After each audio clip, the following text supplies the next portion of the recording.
You are now listening to an exclusive interview with the baddest man on the airwaves, Mr. Saturday Night. Hi, this is Mark.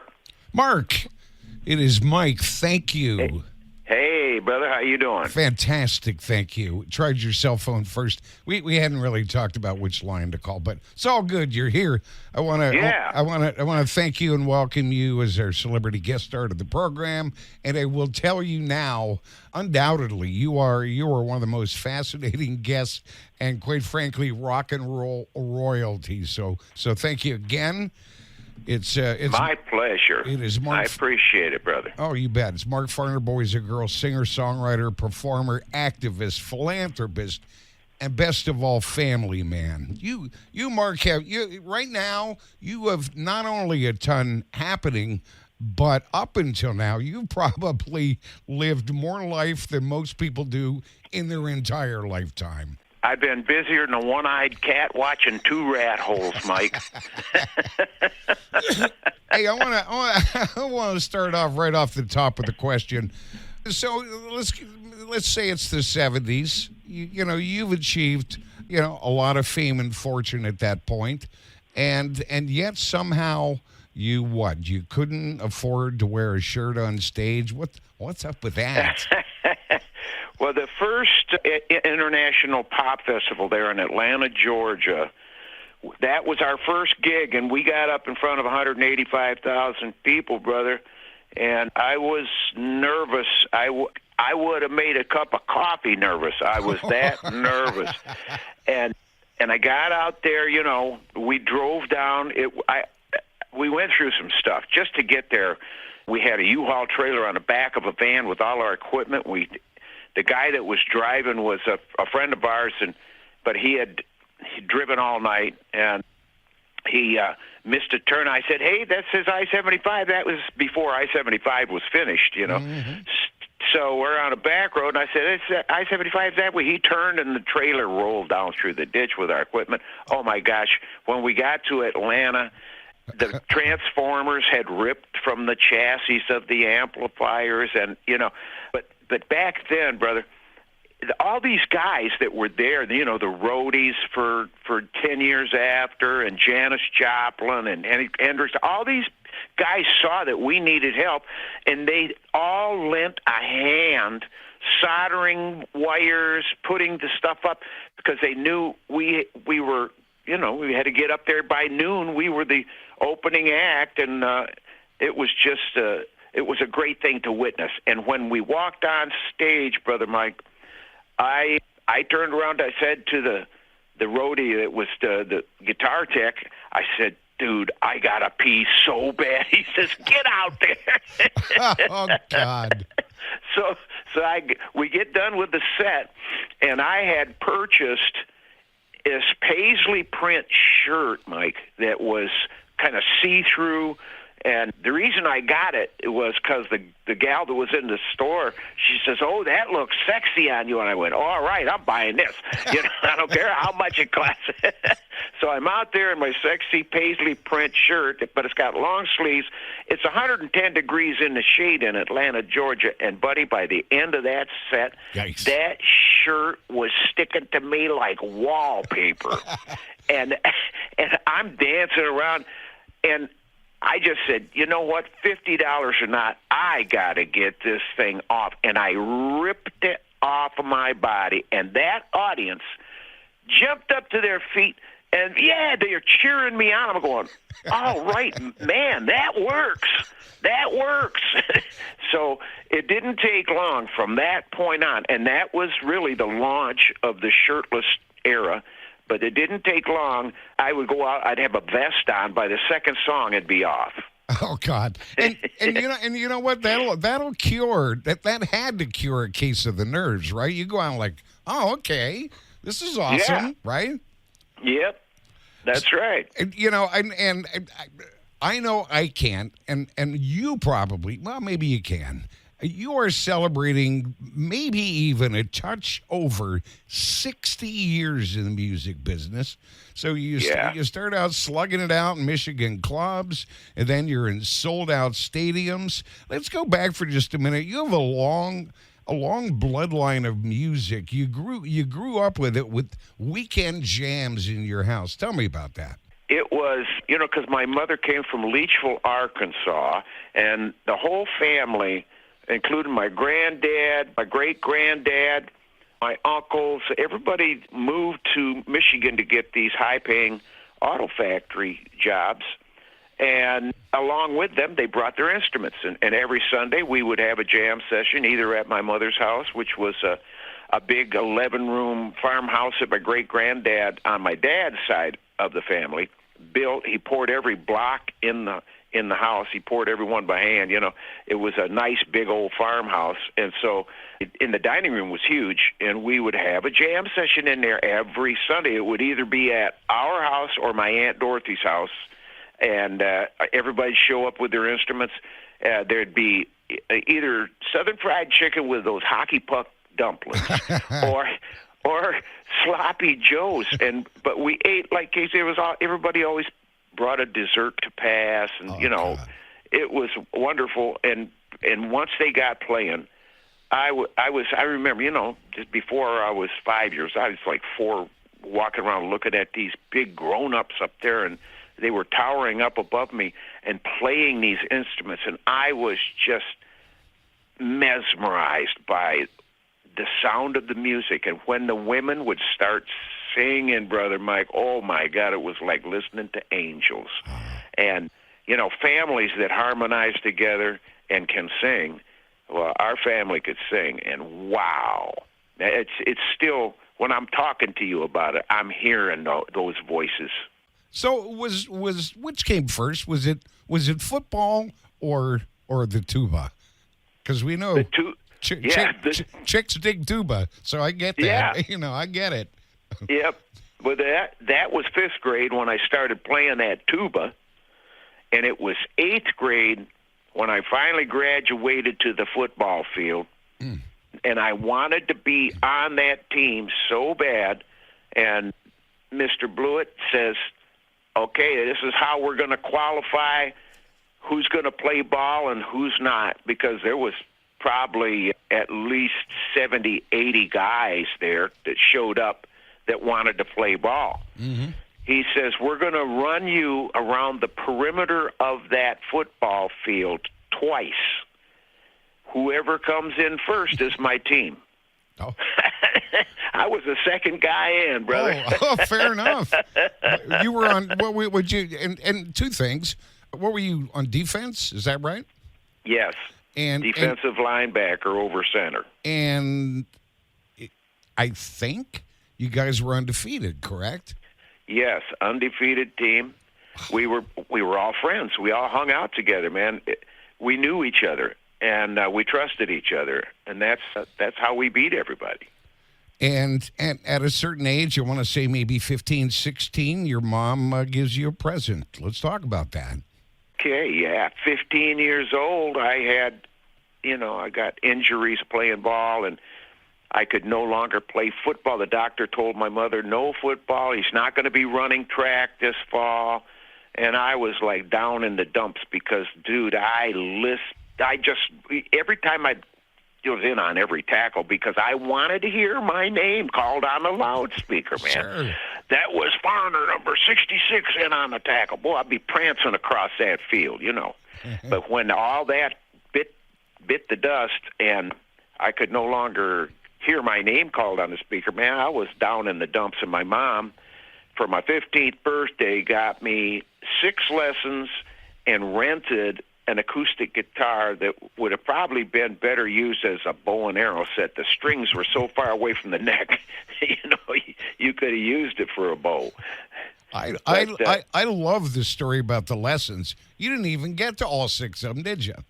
No, I only got 3 of them, Mike, because the guy, it was in Michigan, we were ringneck pheasant was open October 20th, and I'd already taken the 3rd lesson, and then the guy went out hunting, shot himself in the foot with a 12 gauge, called my mother, said, Mark's going to have to just go watch the guys in the high school band there that he was talking about.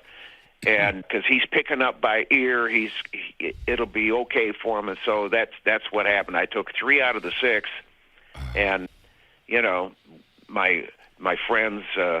I always hung out with older people because the musicians that I was interested in, they were all up in the high school there, and seniors, and so they showed me some chords, and I learned on my own. I slept with that guitar, Mike. You had to be committed to it at that point. And was was the prospect of meeting girls have anything to do with that? Are you kidding, man? That was my motivation. All right, that's good. Yeah. That was part of the thing, and we wear our hair a certain way and wear certain clothes, trying to outlook the other dudes in the band. God, hey, so more than I've lost count. I'll say a dozen platinum albums. Hits like I'm Your Captain, Rock and Roll Soul, and I'm mentioning these for a reason. Rock and Roll Soul, Locomotion, Bad Time, We're an American Band, Some Kind of Wonderful, Walk Like a Man, Shining On, and more. What do you think, thinking back? Now, you clearly, a couple things. You wrote, God, almost all, we'll say 90% of the music. Yeah.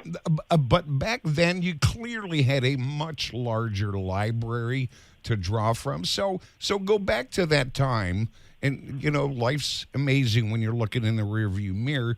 What do you think made a hit back then? Does that make sense? Yes, absolutely. I think because for I'm Your Captain, that was the first song that I ever wrote, lyrics first. I had no clue. I had no idea what the melody was even going to be, what the chords were going to be. It just came to me one night after I prayed and I said my "Now I Lay Me Down to Sleep" prayers. I put a P.S. on the end of my prayer, and I said, God, would you please give me a song that would reach and touch the hearts of those you want to get to?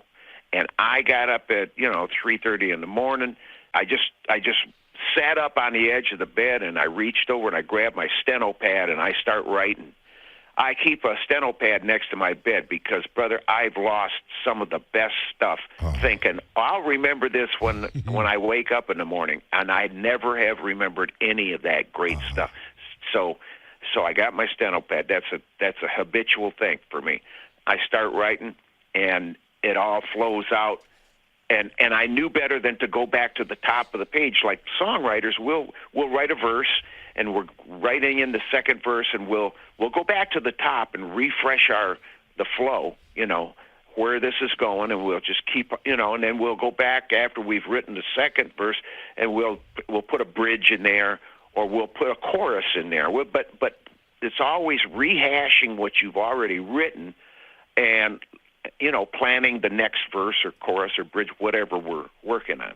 But this time, man, I started writing, and I knew better than to go back to the top. I just had an instinctive kind of block. Don't do that. You're going to lose track. It'd be just like waking up, because right. I was half asleep and half awake. That's the only way I can put it. I was somewhere not fully conscious. I loved where I was at. It was a wonderful place to be. Oh, man. But, I've only visited that place a few times as far as songwriting. But most of the songs come from a jam, like you put some chords together on a guitar, you got electric guitar, you put your overdrive on, and you're doing stuff. I mean, that's where most of the music came from, but I always wanted to be responsible because I knew just from the popularity of the Beatles and what they did as far as, their music changed the world. And the way they looked, dude, I grew my hair out because of the Beatles, Oh, yeah. Yeah, and I knew that the girls liked that long hair. I was like, okay, man, I'll grow it long. But the music always, I wanted to be responsible because I knew when Sgt. Pepper came out and people were saying, listen to him, what he's saying. They said, everybody's smoking pot, everybody's smoking pot. It was like, Are you kidding me? You can hear that? You don't even have to play it backwards. What? You can hear it forward, man. Oh my gosh! This boggles my mind, and it had to you. So you're selling out stadiums. The fans absolutely love you, but the critics, what? I don't get that. Did you ever figure that out? Well, I think it's attributable to some degree to Terry Knight telling us, I'm not going to let you guys do interviews. I am going to create a mystique around the band, and I will do the interviews. Well, what it really was, brother, was an opportunity for Terry Knight to tout his managerial abilities and say what a great guy he was and all this. But that really didn't do us any good with the critics because they wanted to talk to us and they couldn't. So it was a bad deal. And I'm not going to get off into the whole Terry Knight thing. That's been discussed so much. But, I mean, I think at the end of the day, correct me if I'm wrong, he did some okay things for you guys. And the rest of the time he was a POS. So I don't know. We'll leave it at that, I guess. Yeah, he did some great things. He was a creative guy. He had the gift of gab, and it worked for us. And I'm sorry to say that a lot of people that are talented in that way, if they don't have their scruples about them and they don't have an honest bone in there, then they can get to thinking that they are making stuff happen and that they can just crap on the rest of the world. And that's kind of the way he got that attitude, and I feel sorry for him. But before he died, I got an opportunity to speak to him on the telephone, Brother Mike, and I told him that I forgave him for what he did to the band. I said, you know what you did, we know what you did, but I just want you to know I forgive you. You had a list, though. You went down first, right? Oh, yeah. Yeah. I reminded him, and I told him, I said, I forgive you because I'm not going to allow that bad stuff to dwell in my mind. I am not going to live with regret because when I made my decisions back then, even though I was being, led by unfaithful words and things that were untrue, my heart was right because I was happy about it, and I'm not going to let you steal that joy. Good for you. I did it as a young kid, and you took advantage of us, but I forgive you. And then you know what he says to me? He says, well, if you ever get to where you're getting a divorce, you need some advice, call me because I've had a lot of experience. Oh, sure. Yeah, right. top of my list. Yeah. That's, and honestly, as we all look over your career so far, you've got so much more to go. Amen. It is, I'll use the word proud. I don't know you, but I am so proud of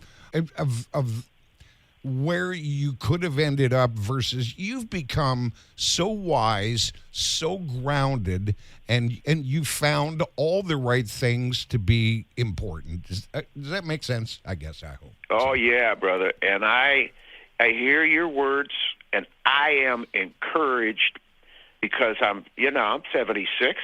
I'm still singing the songs in the same keys, Brother Mike. I'm blessed. I am really blessed. And I think that the most of the goodness that I'm blessed with comes from having this attitude that I'm, no matter what, we're vulnerable to be taken advantage of. We just can't let it get to us. Yeah. We can't let it get to our hearts. We got to allow our hearts to rise above all of that crap, man, because that could get you down. I mean, the way life has been. But, if you got the right leadings and, if you do things for the right reasons, then you can keep it together. So early on, you're doing really well. You're making some money, and you bought some stuff, including a bank. Did you buy a bank?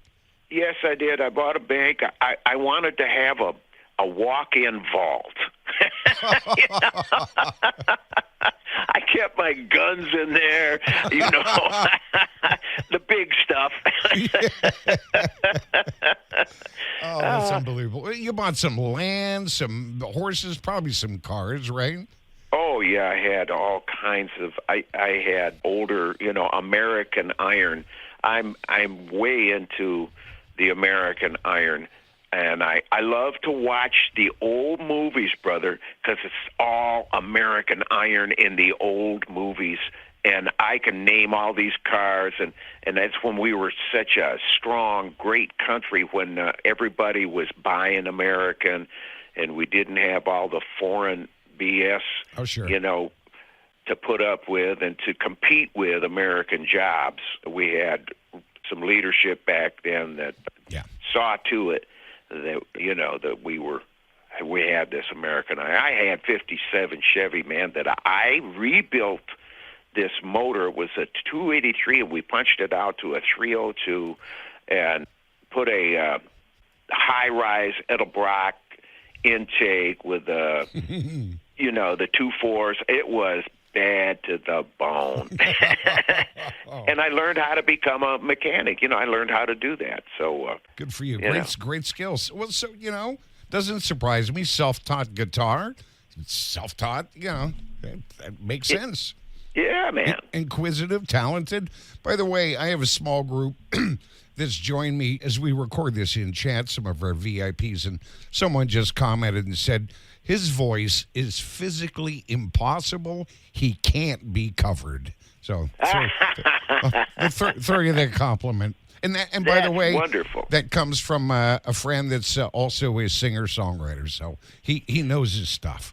That's great. Thank you. I appreciate that, man. I'll take that for encouragement. I want to focus on a couple stories because, God, you're such a great storyteller, and you have such a great history to sort of draw from. Tell me about Todd Rundgren's involvement, your story on Locomotion. Well, I had gone home for lunch, which was, the farm was right across from the studio, but the studio was back in the woods, and we lovingly named it the Swamp because we had to dig a pond back there in order to get it a perk test so that we could get the permit to put this building up. And it wasn't a straight shot down, to the building. It kind of did a little S so that people wouldn't be able to look down there and see, the building. And anyways, I'm coming back. It's a sunny day. I've eaten lunch. And when you've got a full tummy, you're a happy guy. It's a sunny day. I have my shirt off. I'm getting a suntan walking down through there. And I start singing, everybody's doing a brand new dance now. And the guys are out in the parking lot, and they start singing the background. They're going, come on, baby, do the locomotion. And I couldn't see them yet, but I kept singing. And I kept walking, and they kept singing the background. And just as I come around the corner, and I can see them, and they're boogieing and stuff, Rundgren walks out the end of the studio, and he goes, what is that? I said, are you kidding me? That's Little Eva. That's the Locomotion, man. He said, well, get in here because we are going to record the Locomotion. And we walked in out of that parking lot, went to the instruments. I had it figured out in about 2 shakes of a lamb's tail. It was one I loved. I used to love to dance to that tune. And we started doing it. And Todd came out. He left he's recording the button. The red light is on. The button is pushed. He leaves the control room. He comes out.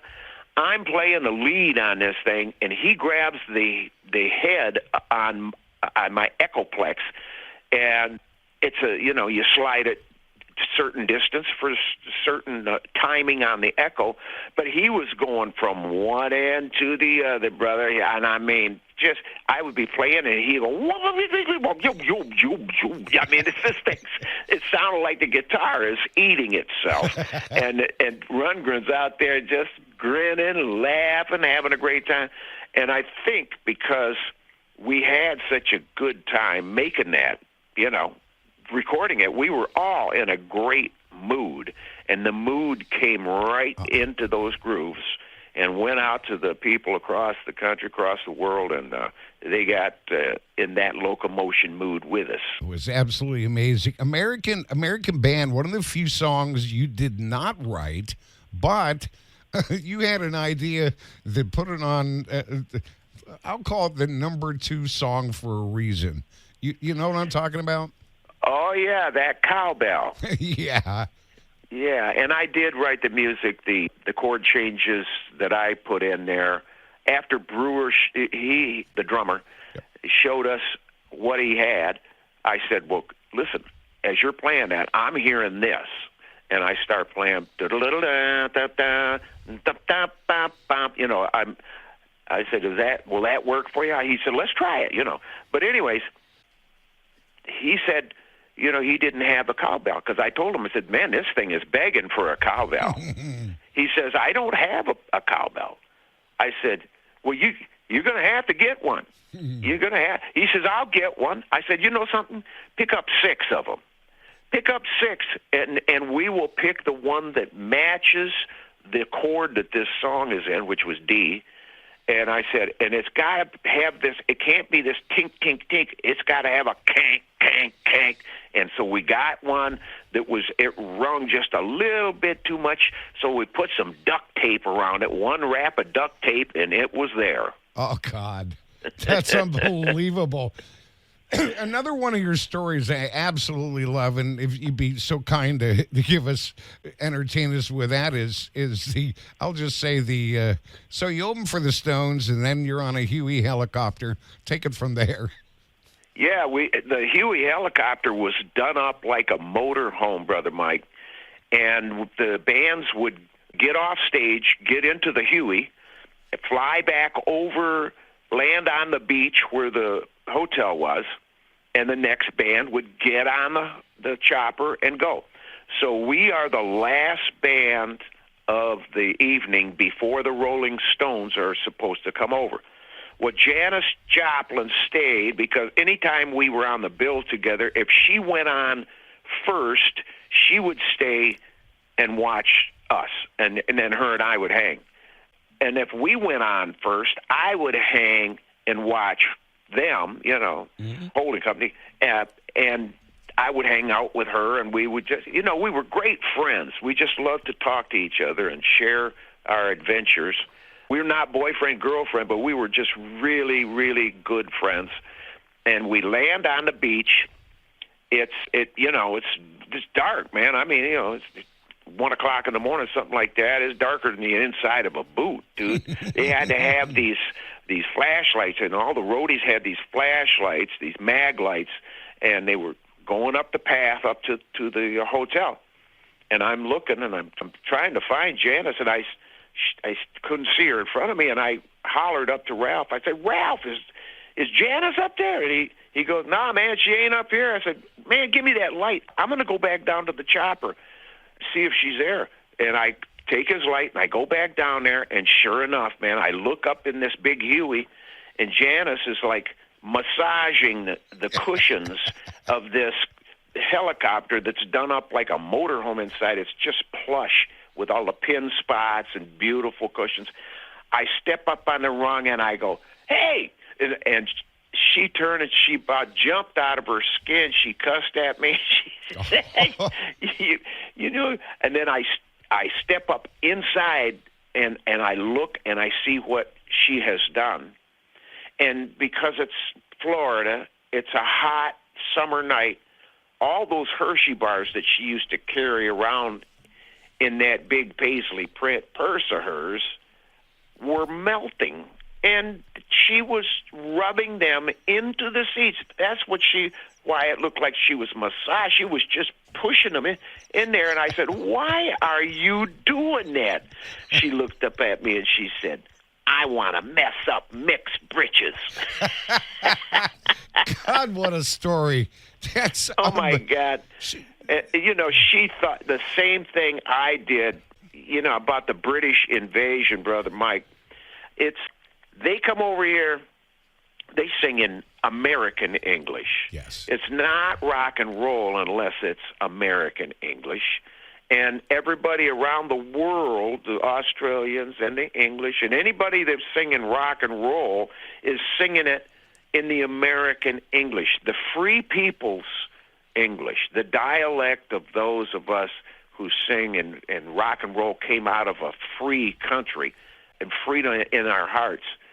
So it was, you know, anytime we got together, we always talked about that. And so, you know, we knew that the British invasion, and her and I spoke of this often, the British invasion started in 1913 under the Federal Reserve Act and all of the income tax that was introduced to the people in the 16th Amendment, you know, that was your British invasion. It had nothing to do with rock and roll. Yeah. What do you think, you know, are there any, I don't want to get into politics a great deal, but are there any similarities between, say, the 60s, 70s, and now, right now? I don't think, you know, as far as music, we'll never have that kind of freedom. We had 8 tracks, dude. Yeah. Yeah. You hit a bump and you're on the next track over, you know. Yeah. We had cassette tapes and we had 45s and 33 and a third stuff. This is real, you know. It was like the frontier, and we were the explorers. Now there's so much that people can make music on their computer, and they can even sing out of tune, and they got a machine that'll bring them right into tune. Oh, yeah. And, you know, so that and the AI thing, I think that's a bunch of horsey poo-poo, man. I'm against that. I really am, and I don't like any of it. I am a person with a soul. I am a creator in my own right, along with other people. And when I'm doing this rock and romance cruise out of Fort Lauderdale, going over to Cozumel, Mexico, and back, I'm going to be on that boat with, you know, some other creators.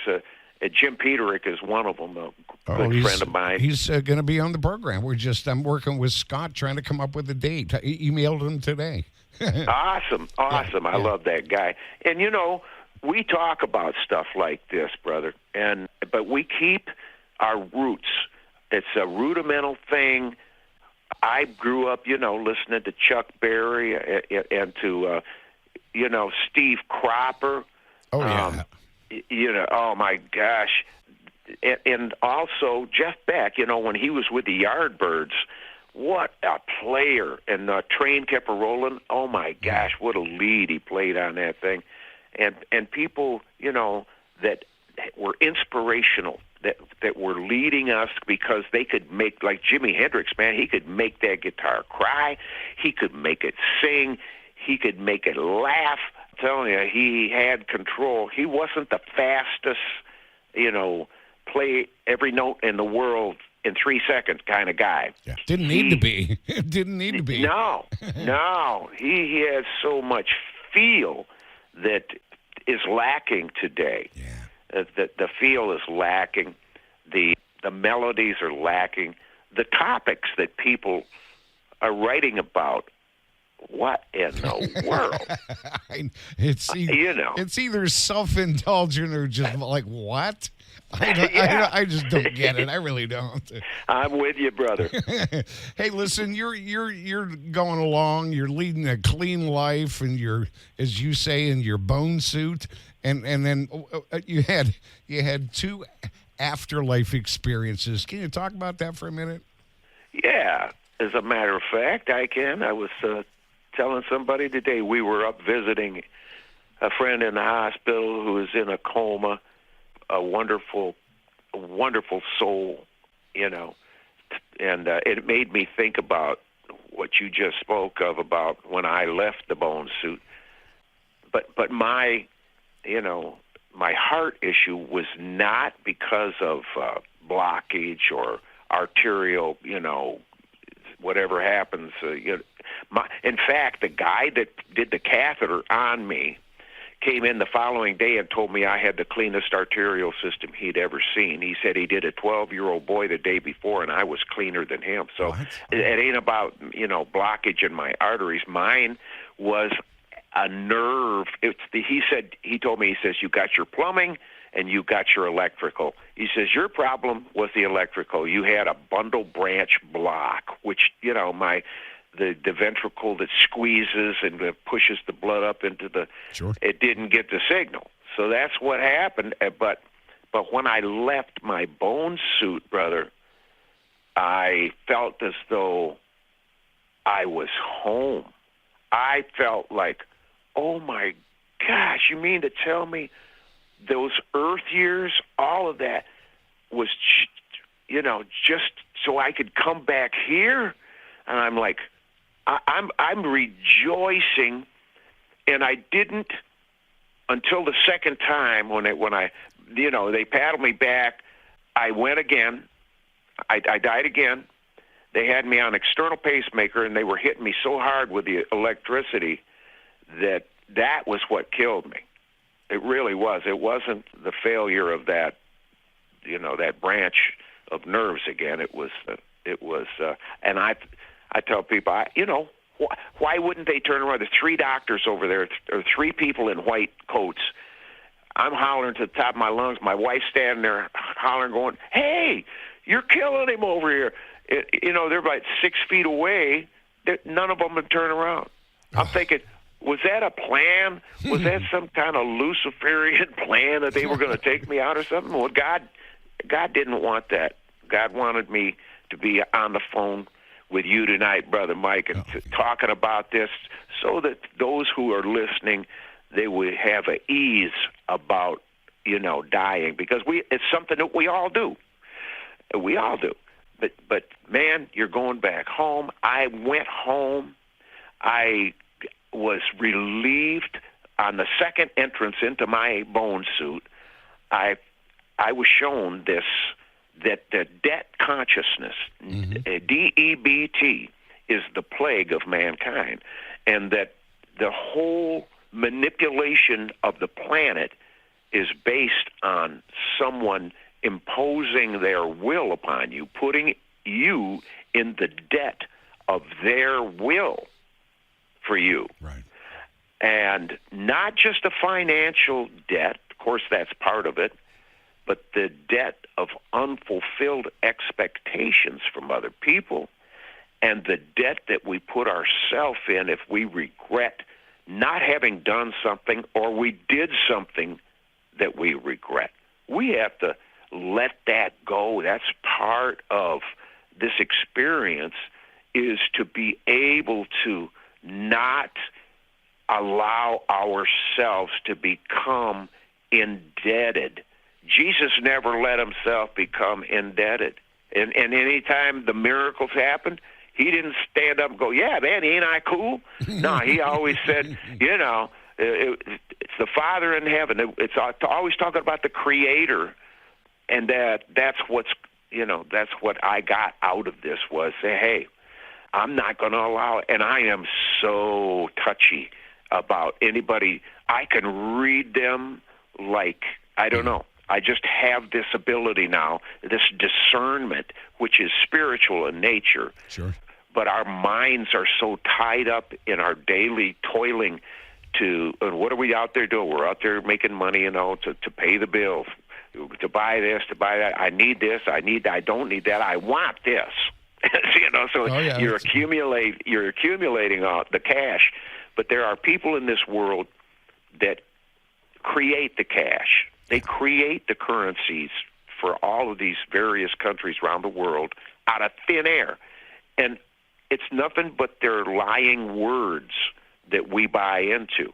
So, let's boil it down to what it is. And before I get out of this bone suit, I to everybody who asked me the question about, dying like that and having this experience, I always like to wrap it up and just say, hey, don't let, listen, you're going to leave. Don't buy things and don't collect things like you're going to live forever. Maybe your kids won't want that stuff. They don't have the same taste in collectibles as you did. Right. Let's go open Dad's vault and see what's in there. Right. You have what, 3 kids? I've got 3 with Lisa, and I've got 2 other sons with 2 other gals, but we're all family. Yeah. And when we get together, we're all family. Do they all know how cool you are? I mean, seriously, do they? Well, they love me, and Joey down in Detroit's got his band. He is so proud of what I've done, and he's a musician. He's the only one that was in the music. Jesse, who died in 2018, he was quadriplegic on life support. He told me when I walked in the emergency room, Brother Mike, he said, I had too many beers, Dad. I tried to do something I should have never been trying. And at that time, he could speak on his own, and he had the use of his arms. From his waist up, he could, use it. But the swelling got into that spinal cord and finally ended up taking his breathing from him and the use of his arms. The only thing he ended up with was he could drive a power chair with his mouth, and he could turn his head. So, Jesse's in heaven. I know where he's at. He's waiting on us. He just beat me out of here. You talk about, when you're there, I won't be able to say it as eloquently as you did, but there was an immense transfer of knowledge that you couldn't bring back. Yes, all things. I even, when I'm on the other side now, I had the reason. I understood the reason for living here on this earth, the purpose of the earth years. I knew it on that side, but I couldn't bring it back here. Yeah. No, I couldn't bring it. I can't wait to get in that frame of mind again, though. I'll wait a couple more days anyway. You got time. Hey, let's talk briefly about working. You were with Ringo's All-Star Band, were you not? Yes, I was. Yeah. It was a great experience in '95. We with Billy Preston. Oh God. And Felix Cavalieri. He's on the program a week from tonight. All right, great. He's a great guy. He's a great guy. Yeah. Randy Bachman from BTO, John Entwistle, God rest his soul, and Billy Preston was a great influence on me. Being with those guys, Zach Starkey was a drummer because when I had spoke to Ringo before I left, we did our rehearsal out in Vancouver, Canada, and before I left for rehearsal, Ringo called me. He says, "I'm not the drummer on this tour." I said, "Oh, who is?" He said, "My son, Zach." And I went, "All right," because I heard about Zach. People said, "Boy, that boy can smack them things," and he's got his dad's sense of rhythm. And I thought Ringo was a great drummer. Well, I had to be kind of like Jason Bonham, right? Dad, yeah, right? man. Yeah, because he was definitely, Jason was one of the influences that Zach looked to, and you could tell just from his style. And of course, we had Mark Rivera out there, who was like the pinch hitter for everybody. He could play saxophone, he could play guitar, he's singing, he does percussion, congas, a great guy to have on the crew with us. And Ringo said that at that time now, he said that we were his favorite all-star band. Oh, nice. And he's done a lot of them, so... Oh, yeah. He's done a lot. Yeah. And he impressed you, I think, with something he said maybe early on when you first met. Do you remember that, Ringo, about your pants? Oh, yes. My pants. or his pants, maybe. You know what I'm talking about? You mean putting them on? Exactly. Well, doing that interview, when we first got to Japan, the table was set up on the stage. The chairs were all down it's a long table. With the band is there, and Ringo's right in the middle. It's kind of like the Last Supper. A picture of Ringo there would have been where Jesus would have been. Right. And we were all answering questions when people would come up, and then, this little gal came up and asked, she said, I would like to ask Mr. Farner a question. So I stand up, and she said, what is it like playing with Beatle? And I said, honey, Ringo puts his pants on one leg at a time, just like I do. And he got up and he said, thank you, brother. Thank you. He comes over and gives me a big hug because I recognized him for being a man. A human. And a human. And it's got to be tough to be a Beatle, man. I mean, everybody wants your autograph, and everybody. I mean, I saw what it was, so I could understand why he went on YouTube and put that video up telling people not to send stuff because he was just going to throw it in a dumpster, Yeah. Hey, what is it, of your entire body of work, and maybe even this answer changes from time to time, but is there anything that you wrote that still gives you the chills? I was just playing Mean Mistreater. Oh, God. Great song. And when I first wrote that, I had taken delivery of a Fender Rhodes suitcase model piano. The speakers and amplifier were in the bottom part, and then the keyboard, that was up on top there, and the guys had delivered it. I was in a house that I was living in Flint, Michigan, that the above the upstairs, there was this great big attic that was one huge room, and it had one light bulb right in the middle of it. I think it was like a 25-watt bulb, but I had them put it up there because I knew that if I could get it up there, it was going to sound great. And when I sat down, after the guys left, I sat down, brother, I turned this thing on, and my hands went to that first chord on Mean Mistreater. And I had never played that song before, but it was there. Mm-hmm. It was within me. And when I started singing it, Mean Mistreater, in that big room, it was coming back to me like cavernous little echoes. And it was so rich, and with the vibrato in that Fender Rhodes, man.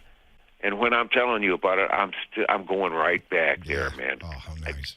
Yeah. One of the other moments that I believe gave you the chills was seeing the Vietnam Wall for the first time. Oh, my. Yeah. And I had seen it on TV.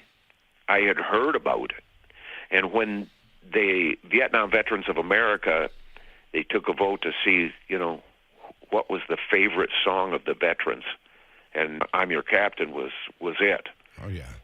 And then some of the guys that I have met over the years have shared with me. When we got on that boat, Farner, we started playing Closer to Home.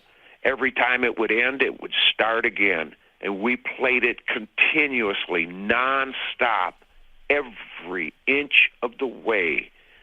And when they took a vote and they said my song was their favorite, the guys from the guy who is the head of Vietnam Veterans of America called and got a hold of my management, and he said, is there any way, that Mark could come to the 25th anniversary of the wall? We're having a celebration in Washington, D.C. at the monument. And, man, when I heard about that, I said, yeah, let me have his number. I'll call this guy. So I talked with Keith King, and he was, at the time, I don't know if he still holds the position, but he was the president, the guy that and all these guys they volunteer their time. There's no money that comes to them for anything. Any money that has ever been given to the charity gets spent on veterans and good purpose. So, anyways, he said, "Is there any way we can get you to come here and just bring your acoustic and play this song for us?" I said, "Are you going to have stage and lights and a PA system?" He says, "Oh yeah." I said, "I'll tell you what, it won't cost you a cent. I will bring my band, I will bring the tour bus, and we will play a show for you, and I will close with that song. It'll be more appropriate because we'll have the band." And it was 36 degrees, brother, and I'm in the dressing room warming my hands on the light bulbs around the mirror so I can go out and play.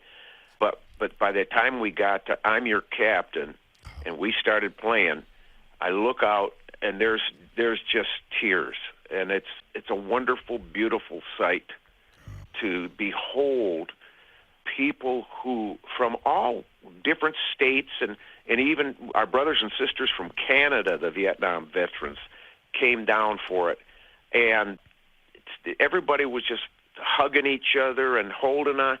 Man, did you ever made my life. Think that in the middle of the night when you wake up and you're in that zone that you would tap into something so meaningful, so profound as that chills? Yeah. Chills. I did not have any idea until I woke up in the morning after writing the lyrics, and I woke up and I went out and I'm got a coffee going, and I'm looking at the horses out in the pasture, and I got an acoustic guitar sitting there, George Washburn, made in the United States. Pick it up, start playing this lick. I went, wow, that's pretty cool. And I hit an inversion of a C chord that I'd never played before, and I'm looking at that thing in my hands. I'm going, wow, that's a great chord. I got to remember this. I'm going to write it down. And as I'm thinking about this, then I thought, those words in the other room, is that a song that goes with these chords? And I went and got them, and Lord have mercy, it was. I hit the record button on that cassette recorder, brother, and put it down. Well, listen, I can never thank you enough for spending an hour of your evening with us. I will play this on the program, then I will post it on YouTube. I will send you the link, and then I'll include all the links so people can find your music, your new album, your merchandise, your tour date, which is 70s Rock and Romance Cruise, and that's coming up soon. And you said, coming soon. Where'd you say, Cozumel? I can't remember where you said you were going. Yeah, we're going out of Fort Lauderdale, going over to Cozumel and back. Nice. Yeah. Good. Listen, Mr. Saturday Night. I only chose that name because Grand Funk Railroad was already taken. But anyway,